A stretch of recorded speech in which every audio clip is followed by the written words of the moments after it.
নমস্কাৰ, মই বিপুল মজুমদাৰ। স্বাগতম জনাইছোঁ আপোনালোকৰ প্ৰিয় চেনেল বিভিন্ন খবৰলৈ। আৰু আজি বিভিন্ন খবৰত আছে 4গৰাকী যুৱ সাংবাদিক, অৰ্থাৎ যিহেতু বিষয়টো সংবাদ মাধ্যমৰ লগত জড়িত, গতিকে চতুৰ্থ স্তম্ভ।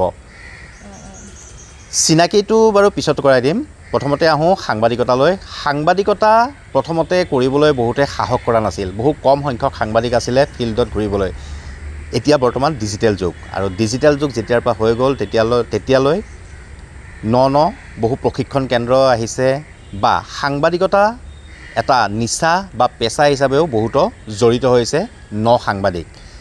আৰু আজি মই এই সাংবাদিক 4গৰাকীৰ লগত কথা পাতিব বিচাৰিম। তথাপিও পোনপ্ৰথমতে মই চিনাকি পৰ্বটো লৈ যাম।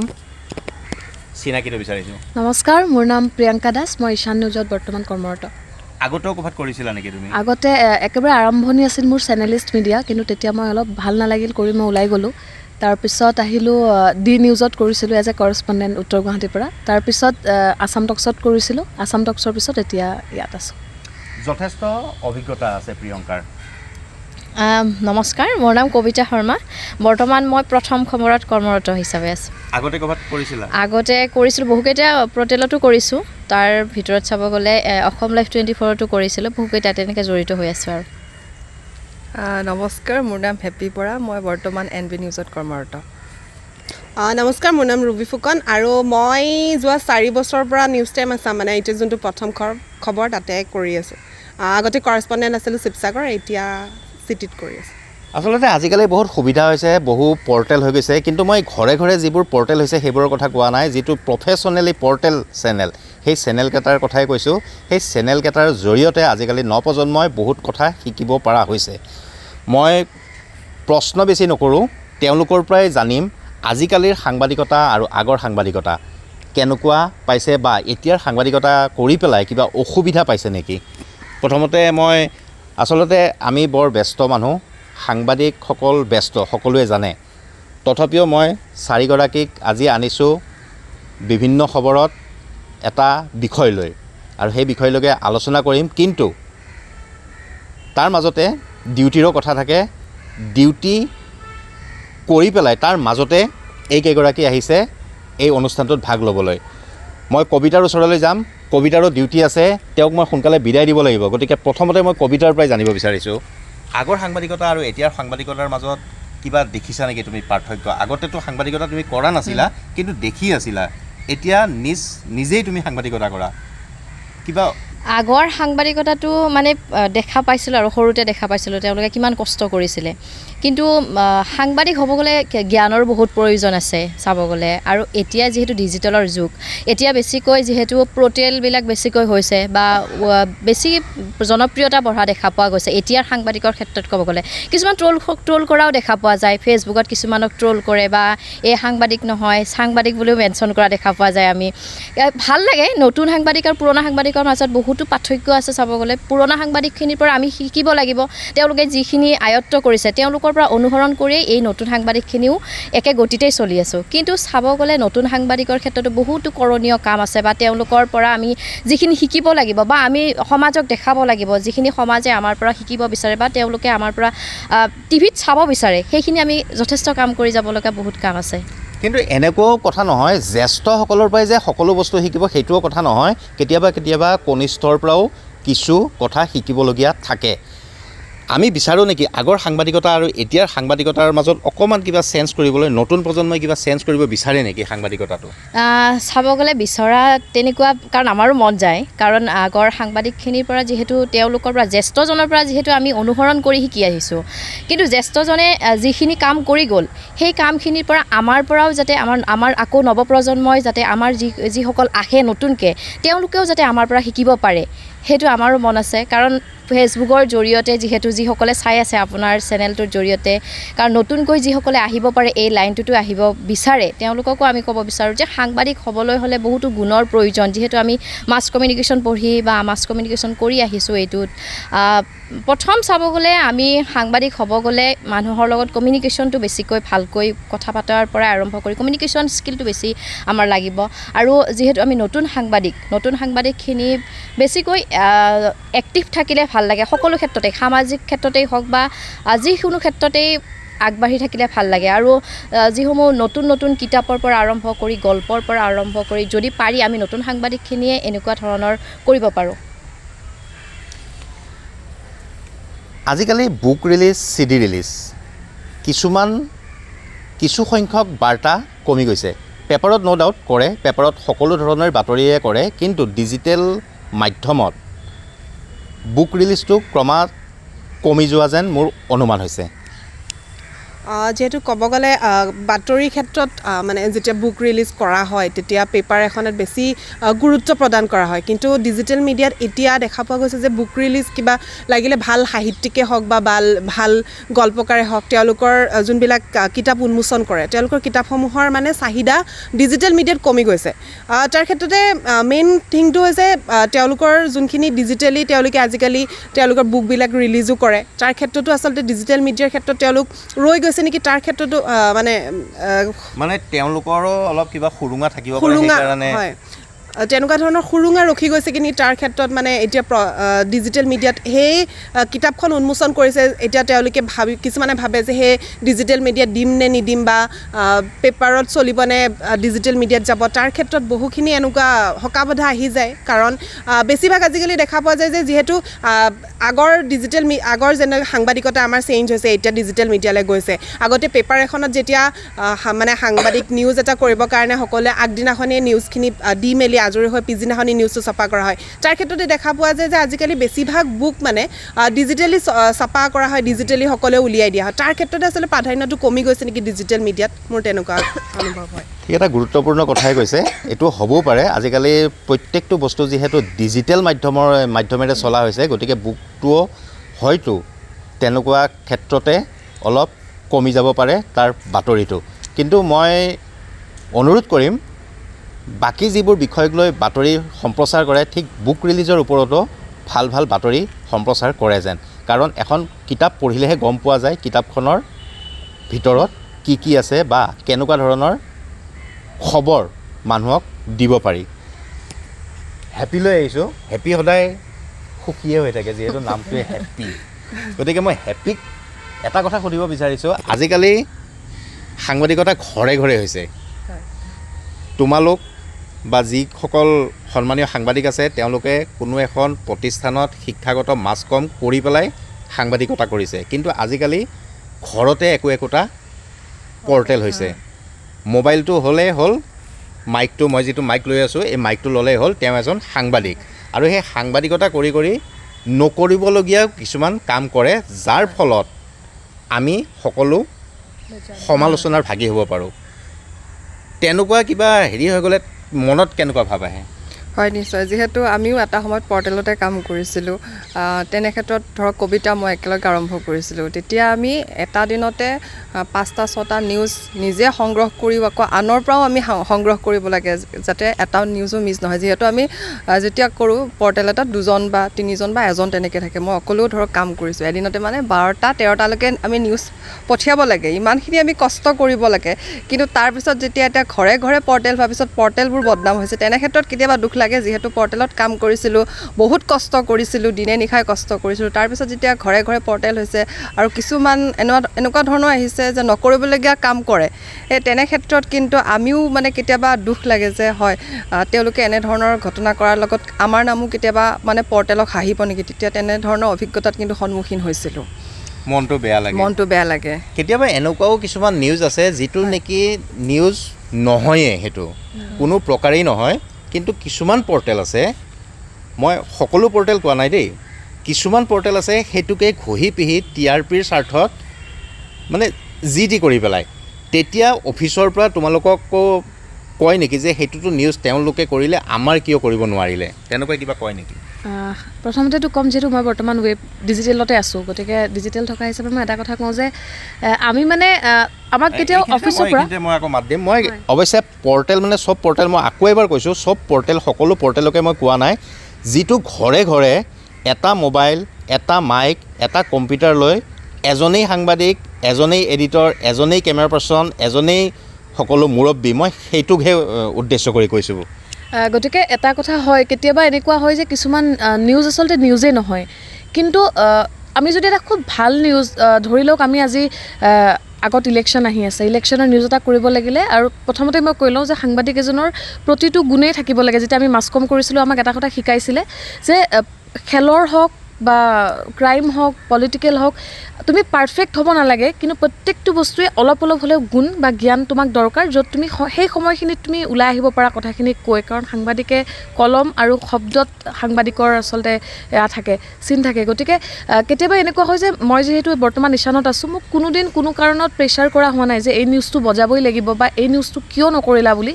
কিন্তু এটা কথা হয়, সাংবাদিক হিচাপে যিহেতু মই ডিজিটেল মাধ্যমত, মই বিচাৰোঁ যে মোৰ যিটো নিউজ, মই যিটো নিউজ কৰিছোঁ সেই নিউজটো কিমান মানুহে চাইছে।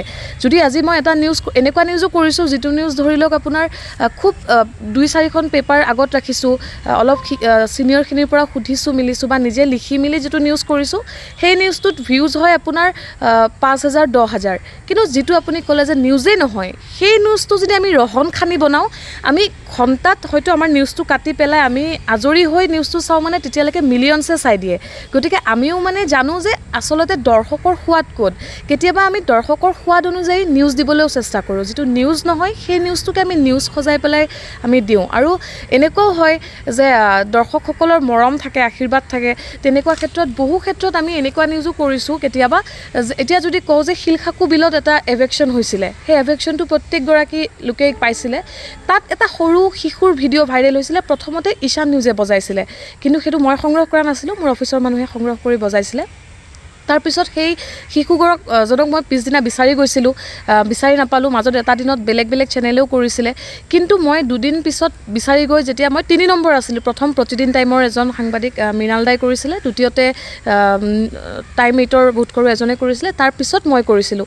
কিন্তু সেই নিউজটো মোৰ ইমান মানুহে চাইছিলে যে মই নিজে আচৰিত হৈছোঁ যে ইমান কম সময়ত ইমান মানুহে চাই দিছিলে।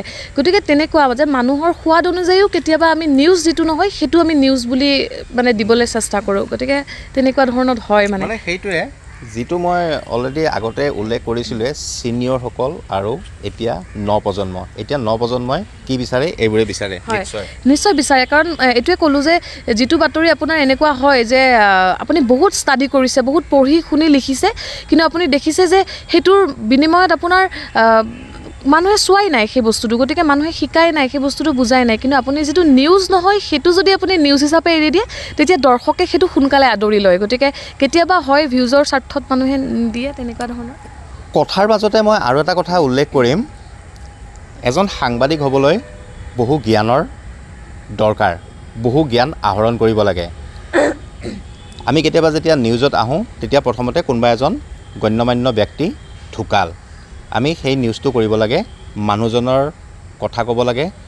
ঠিক সেই মুহূৰ্ততে বেলেগ এটা পৰিৱেশ আহি পৰে, ৰাজনীতিত যাবলগীয়া হৈ যাব পাৰে।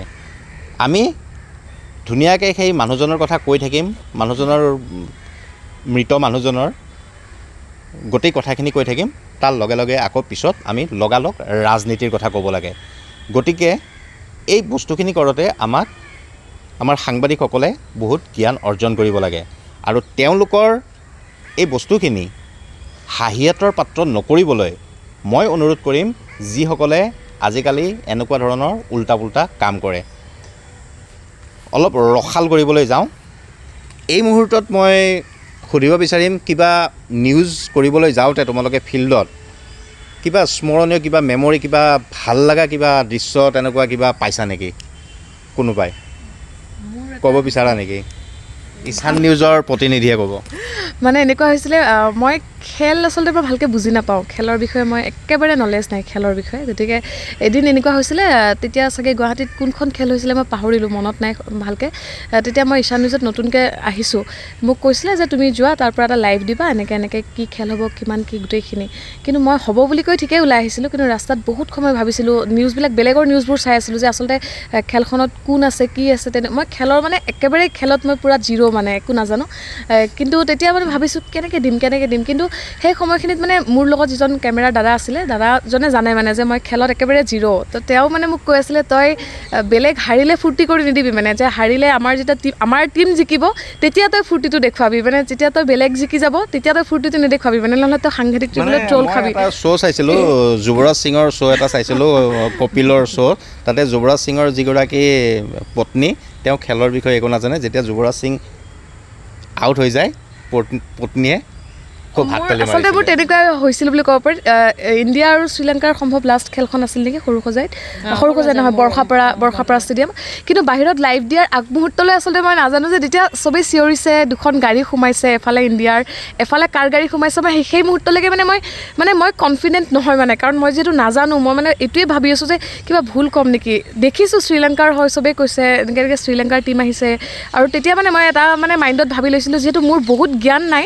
যিখিনি খেল চাবলৈ মানুহ আহিছিলে সেই মানুহখিনিৰ দ্বাৰা মই লাইফটো বেছিকৈ সময়টো কাটিব লাগিব মই অলপ খালি কিবা কিবি দুটামান কথা কৈ মই সেই মানুহখিনিৰ দ্বাৰা মানে কৰিছিলোঁ তেতিয়া মোক কেমেৰা দাদাজনে কৈছিলে যে তই কষ্ট কম কৰিছ কিন্তু ব্ৰেইনটো ইউজ কৰিছ মানে সঠিক সময়ত সেইটো বস্তু মানে মোৰ হাঁহি উঠে কিন্তু এতিয়া নাম ক'ব পাৰি নেকি ভিডিঅ' জাৰ্নেলিষ্টৰ কংকন দা বুলি আছিলে সি কৈছিলে যে তই ভাল মাথা মাৰি দিলি নহ'লে তই আজি ট্ৰল খোৱাটো মানে ফিক্স আছিলে বুলি কৈছে তেতিয়া সেই সময়খিনিত ট্ৰল বস্তুটো কিন্তু বৰ বেয়া দেই ট্ৰল যেতিয়া কৰিব নহয় আপুনি আৰু মানে শান্তিত থাকিব নোৱাৰিব কিন্তু এক প্ৰকাৰে ভালো হয় যিমানে ট্ৰল হয় সিমানে TRP বাঢ়ে সিমানে চেনেলটোৰ নামো হয় ক'ভিড পাইছেনে নাই নাজানো পাইছেনে নাই নাজানো তথাপিও সুধিব বিচাৰিছিলোঁ ক'ভিড পাইছা নেকি কোনোবাই ক'ভিড পাইছোঁ পোৱা নাছিলোঁ ক'ভিড পাইছোঁ কেনেকুৱা অনুভৱ মানে ফিল্ডত মানে ৰাস্তাত অকলেই ৰজা আৰু হয় কেতিয়াবা খুব ভালো লাগে এতিয়া ধৰক ৰাতি গৈছোঁ ৰাস্তা পূৰা খালী ফ্ৰীকৈ স্কুটি চলাই যাওঁ ভালো লাগে কেতিয়াবা আৰু কেতিয়াবা ভয়ো লাগে কাৰণ অলপ দূৰো হয় মোৰ ঘৰটো যিহেতু বাঘৰবুৰিত থাকোঁ ৰাস্তা নিজান হৈ যায় ঘৰৰ মানুহে বাধা দিছিল নে ঘৰৰ মানুহে মায়ে অলপ বাধা দিছিলে প্ৰথম অৱস্থাত কিন্তু পিছত বুজালোগৈ এতিয়াও বাধা দিয়ে এতিয়াও যদি ধৰক এতিয়া 7 বজাত আহিলোঁ 3 বজাৰ পৰা ফোন আৰম্ভ হৈ যায় আৰু কেই বজাত ঘৰ পাবা তেতিয়াও বাধা দিছিলে এতিয়াও বাধা দি থাকে কিন্তু তাৰ মাজতো বুজাই এনেধৰণে গৈ আছোঁ আৰু মই আগমুহূৰ্তত উল্লেখ কৰিছিলোঁ সময়ৰ কথা অনুষ্ঠানটোৰ মাজতে মই সুধিব বিচাৰিছিলোঁ তোমাৰ যাবলগীয়া সময় হৈছে নেকি আৰু অলপ টাইম আছে বাৰু অলপ টাইম থাকে মানে আমাৰো ভাল হয় অনুষ্ঠানটো ভাল হৈ থাকে অনুভৱ যিহেতু ক'ভিডৰ কথাই কৈছে চাগে ক'ভিডৰ ক্ষেত্ৰত মই তেতিয়া শিৱসাগৰত আছিলোঁ কৰেছপণ্ডেণ্ট নিউজ টাইমৰ তেতিয়া মানে যেতিয়া ক'ভিডৰ মানুহখিনিৰ খবৰ ল'বলৈ যাব লগা হয় বা লাইভ দিবৰ কাৰণে যাব লগা হস্পিটেল এখনত তেতিয়া মানুহখিনিৰ এটা কেনেকুৱা ধৰণৰ পৰিস্থিতি হৈছিলে সকলোৱে জানে তাৰপিছত যেতিয়া আমি সেই চিটুৱেশ্যনটোৰ পৰা ওলাই ক'ৰবাত দোকানে যাওঁ বা নিজৰ ঘৰতে যাওঁ ঘৰৰ ওচৰ চুবুৰীয়া মানুহে মানে কয় এই তই গা ধুগে জল্দি কাপোৰ ধু এনেকুৱা ধৰণৰ মানে চিটুৱেশ্যন কোনোবাই যদি দোকানত কিবা এটা খাবলৈও যাওঁ তেতিয়া মানুহখিনি বহুতখিনি তেনেকুৱা বহুত সন্মুখীন হৈছোঁ মানে চিটুৱেশ্যনটো তাৰপিছত গৈ মেলি যেতিয়া দোকানৰ পৰা কিবা খাব যাওঁ তেতিয়া তেওঁলোকে কয় বাইদেউ দূৰৰ পৰা লওক আপোনাক এনেকৈ কেতিয়াবা মানে কিছুমান বস্তু এনেকৈ দলিয়াই দিয়াৰ ক্ষেত্ৰতো মানে আমি সন্মুখীন হৈছোঁ আৰু এই ক'ভিডৰ চিটুৱেশ্যনখিনি চিনেমাত কুষ্ঠ ৰোগী এগৰাকী তেনেকুৱাই চিটুৱেশ্যন হৈছিলে ক'ভিডৰ টাইমত মানে আমিহে যেন ক'ভিডখিনি লৈ আহিছোঁ সাংবাদিকখিনিয়ে তেনেকুৱা ধৰণৰ চিটুৱেশ্যন বহুত ফেচ কৰিছে ক'ভিডৰ টাইমত অনুষ্ঠানটোৰ মাজত মই এটা কথা নুসুধিলে নহ'ব এইটো ভুল কৰা হ'ব সাংবাদিকতাত তোমালোকে জড়িত কিয় হ'লা কি অনুপ্ৰেৰণা ইমান পালা যে সাংবাদিকতাই কৰিম প্ৰথমতে মই যদি প্ৰত্যেকজনকে সুধিম মই প্ৰথমতে মই তেতিয়া আজিকালি যেনেকৈ বহুত চেনেল হৈছে তেতিয়াতো নিউজ লাইভ বা প্ৰাগ এনেকুৱা ধৰণৰ চেনেলবোৰ আমি চাইছিলোঁ মানে তো যেতিয়া মই নিউজ লাইভত দেখোঁ দুজনমান ভাল সাংবাদিক বা সুনীল দাহঁতক এতিয়া আমি একেলগে কাম কৰিছোঁ আৰু চবতকৈ কথা এটা কওঁ যে নিউজ লাইভৰ প্ৰতিটো প্ৰতিবেদনৰ পিছফালে মই মানে এটা নাম খুব শুনিছিলোঁ এলবাৰ্ট ব্ৰেণ্ডো মই মানে সেই নামটো মই মানে ভাবোঁ যে এলবাৰ্ট ব্ৰেণ্ডো মানে হয় কোন মানুহজন সদায় শুনো যে অমুকৰ সহযোগত এলবাৰ্ট ব্ৰেণ্ডৰ গুণগান গাই আছে দেই মোৰ মানে তেনেকুৱা হৈছিলে যে কোন হয় এলবাৰ্ট ব্ৰেণ্ডো মই ভাবিছিলোঁ আমেৰিকান কোনোবা খুব ধুনীয়া ল'ৰা হ'ব নেকি বডি চডি থকা একদম টেটু চেটু থকা তেনেকৈ মই ভাবিছিলোঁ মানে এলবাৰ্ট ব্ৰেণ্ডৰ যেতিয়া নামটো শুনিছিলোঁ বা সুনীল দাহঁতৰ নিউজবোৰ দেখোঁ বা তেওঁলোকে যেতিয়া নিউজ কৰে তেতিয়া মানে ভাল লাগে যে তেওঁলোকে ইমান ধুনীয়াকৈ কথা কয় এই কথা কৈ মানে ভাল পাওঁ আচলতে সাংবাদিক হৈছোঁ যিহেতু কথা কৈ ভাল পাওঁ গতিকে ভাবিছিলোঁ যে এনেকৈ আমি কেতিয়াবা কৰিব পাৰিম নেকি বা যেতিয়া স্ক্ৰীণত ওলাই খুব ধুনীয়া এটা গেট আপ তেওঁলোকৰ খুব ষ্টেণ্ডাৰ্ড লুকছ এটা তেওঁলোকে ক্ৰিয়েট কৰে গতিকে খুব ধুনীয়াকৈ আমি দেখোঁ যে ভাল লাগে বিশেষ তেনেকুৱা নহয় কিন্তু এটা কথা মই কওঁ যে আমি যাক চাই অনুসৰণ কৰিছিলোঁ আজি তেওঁলোকৰ লগত আমি কাম কৰিব পাইছোঁ গতিকে সেইটো আমাৰ কাৰণে আচলতে সৌভাগ্য আৰু যে তেতিয়া মই শিকিছিলোঁ ভাবিছিলোঁ যে কেনেকৈ আচলতে সাংবাদিকতা কৰিবলৈ হ'লে কি কৰিব লাগিব তেতিয়া স্কুলত আছিলোঁ তেতিয়া মই বহুকেইজনক সুধিছিলোঁ যে যদি এনেকৈ কৰিবলৈ হয় কি কৰিব লাগে কোনোবাই কৈছিলে ভালকৈ পঢ়িব লাগে ঘৰৰ মানুহে এটাই কৈছিলে যে ভাল ৰিজাল্ট কৰিলেহে মানুহে এনেকৈ কৰিব পাৰে একদম গোটেই জীৱন সাংবাদিকতাই কৰিম বুলি আহিছা আৰু তুমি মোৰ আচলতে বহুত সপোন দেখি বহুত কষ্ট কৰি কাৰণ মোৰ ঘৰৰ পৰা ছাপোৰ্ট কৰা নাছিলে মোৰ পৰিয়ালত সাংবাদিক নাছিলে গতিকে কিন্তু গৰ্ব অনুভৱ কৰে ক'ৰবাত নহয় ক'ৰবাত অলপ কৰে আৰু সেই বস্তুটো সদায় যাতে এনেধৰণেই চলাই নিব পাৰোঁ সেইটোৰ কাৰণেও চেষ্টা সদায় অব্যাহত ৰাখোঁ। আমাৰ সকলোৰে শুভেচ্ছা থাকিল। ধন্যবাদ। মিডিয়া হাউচতে বিয়া কৰাব নে কাৰোবাক? এইটো ভবা নাই এতিয়ালৈ কি হয়। বিয়াৰ কথাই চিন্তা কৰা নাই? বিয়াৰ কথাই চিন্তা কৰা নাই এতিয়ালৈ, দেৰি আছে অলপ। চিন্তা কৰিম, অলপ দেৰি আছে। তোমাৰ মিডিয়া হাউচতে বিয়া কৰাবা? তেনেকুৱা এটাই চিন্তা কৰিছোঁ আৰু। একেটাই প্ৰশ্ন, সাংবাদিকতাৰ লগত জড়িত কিয় হ'লা, কি অনুপ্ৰেৰণা পালা?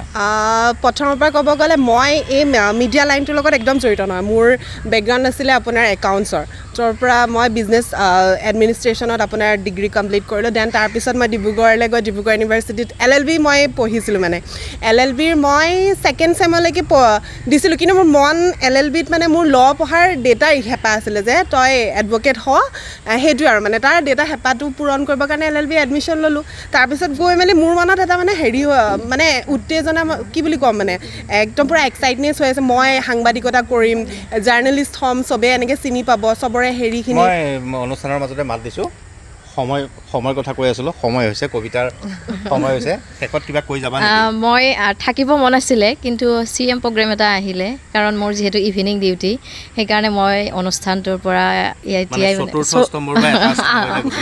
আঁতৰি যাব লাগিব।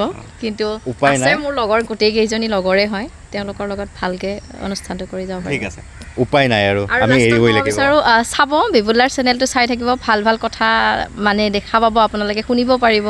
আৰু আমি আছোঁৱেই সদায় লগত, যিহেতু ভাল লাগে, তেওঁ অনুষ্ঠানটো ইউনিক অনুষ্ঠান এটা কৰি আছে, সকলোকে দেখুৱাই আছে, ভাল লাগিছে।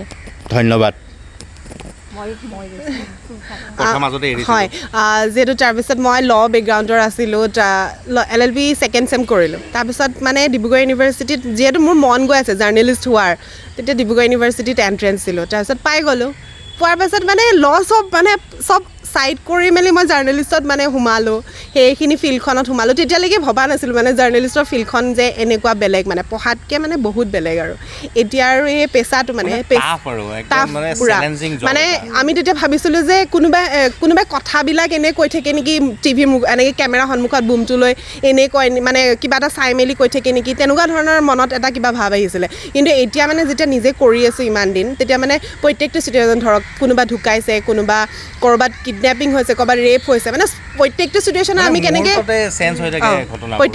কেনেকৈ আমি ফেচ কৰিম সেই বস্তুটো। এতিয়া ধৰক আমিও মানুহ হিচাপে যিকোনো চিটুৱেশ্যন, এতিয়া কোনোবাই হয়তো ডেড বডি চাব নোৱাৰে, কাৰোবাৰ কিবা হয়, আমি এতিয়া শ্মশানত গৈও নিউজ কৰিব লগা হয়। তাৰ ক্ষেত্ৰত এটা যেতিয়া মানুহ এজন জ্বলাই দিয়া হয়, সেই ক্ষেত্ৰত আমাৰ কেনেকুৱা ধৰণৰ চিটুৱেশ্যন হ'ব। কিন্তু আমি যেতিয়া সাংবাদিকতা কৰি আছোঁ, তাৰ লগত সকলো বস্তুৰ লগতে আচলতে খাপ খাই আমি চলিব লগা হয়, কেনেদৰে আমি বাতৰিটো পৰিৱেশন কৰিম সেইখিনিৰ লগত। এতিয়া মানে মোৰ নিজকে ভাল লাগে যে ঠিকে আছে, মই নকৰি এটলিষ্ট মানে সাংবাদিকতা লাইনত আহি নিজৰ যোনটো নিচা এটা আছে, সেই নিচাটো পূৰণ কৰি আছোঁ।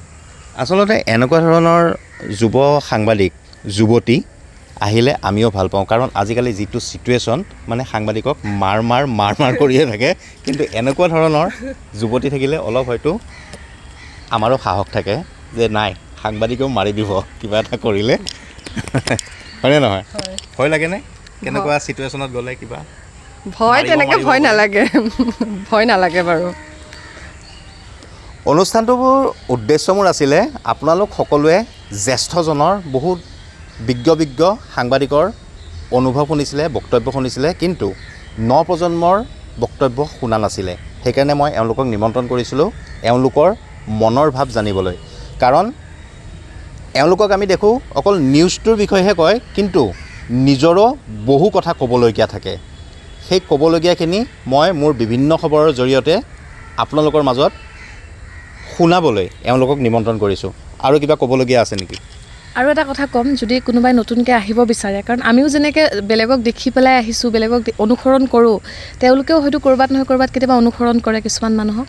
গতিকে সাংবাদিক বিশেষকৈ ফিল্ডত যোনে কাম কৰে, মই এইখিনিতে মাজতে আৰু এটা কথা সুধিছোঁ, এনে ছোৱালী হিচাপে কিবা অসুবিধা পোৱা নাই? মই কেতিয়াও অসুবিধা পোৱা নাই, কাৰণ মই মনে প্ৰাণে সাংবাদিকতাটো ভাল পাওঁ। আচলতে মোক কোনো কেতিয়াও ফ'ৰ্চ কৰি ইয়াত অনা নাই। আৰু কেতিয়াবা বহুত মানুহে সোধে যে তুমি এংকৰ কিয় নোহোৱা, মানে ষ্টুডিঅ'ত কিয় বাতৰি নোকোৱা, মানে বহুতে ফিল্ডত কাম কৰা মানুহখিনিক এনেকৈ ভাবে যে আচলতে সেইটো একে তলৰ কাম, সেইকাৰণে ফিল্ডত, আৰু তেওঁলোকে প্ৰমোশ্যন পালেহে ষ্টুডিঅ'টো পায়, তেনেকৈ ভাবে মানে বহুতে। কিন্তু মনে প্ৰাণে মানে ফিল্ডৰ কামখিনি মানে মই বহুত ভাল পাওঁ।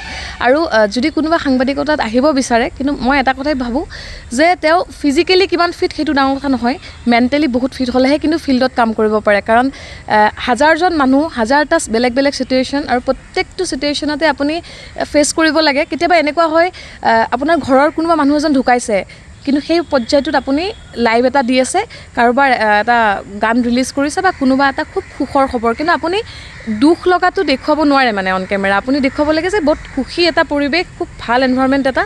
গতিকে মানে কেতিয়াবা ক'ৰবাত নহয় ক'ৰবাত মানে খুব এক্টিং কৰিব, ইম'শ্যনটোও দৰকাৰ মানে। গতিকে ফিল্ডৰ ৰিপৰ্টিংটোত মানে মই নিজে যিখিনি শিকিছোঁ, খুব নতুন গতিকে মই নিজে যিখিনি শিকিছোঁ মানে মানসিকভাৱে আপুনি বহুত মানে ষ্ট্ৰং হ'ব লাগিব, তেতিয়াহে মানে আপুনি ফিল্ডৰ যিখিনি চিটুৱেশ্যন, মানে এনেকুৱা হ'ব নোৱাৰে যে আজি ৰ'দ দিছে মই এইটো নোলাওঁ, কেতিয়াবা বৰষুণ দিছে আমি পানী, কেতিয়াবা আমি আগতে দেখিছিলোঁ অনিল নগৰৰ বানপানী যেতিয়া টিভিত দেখোঁ আমি মানে ইছৰাম মানুহবোৰে কেনেকৈ নামে, এনেকুৱা এটা ঘিণ অনুভৱ।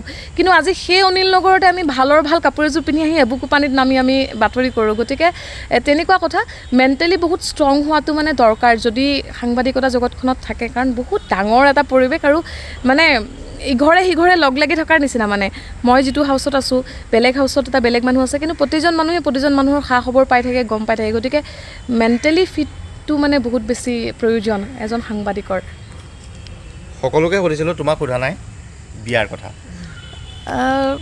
ভবা নাই তেনেকৈ, নাই তেনেকৈ ভবা নাই। কোনো এগৰাকী এতিয়ালৈ বিয়াৰ কথা ভাবাই নাই। এতিয়া তেওঁলোকৰ মাথাত খালি সাংবাদিকতা আৰু সাংবাদিকতা কেনেকৈ ভাল ফল দেখুৱাব পাৰোঁ। গতিকে মই আৰু বেছি সময় নলওঁ, কাৰণ সময়ৰ কথা আছে। সকলোৱে সময় ক্ষতি কৰিয়ে এই অনুষ্ঠানটোত আহিছে, গতিকে মই বেছি সময় নলওঁ। আজিৰ অনুষ্ঠানটো মই ইয়াতে সামৰিব বিচাৰিছোঁ। ধন্যবাদ, সকলোকে ধন্যবাদ দিলোঁ। Thank U.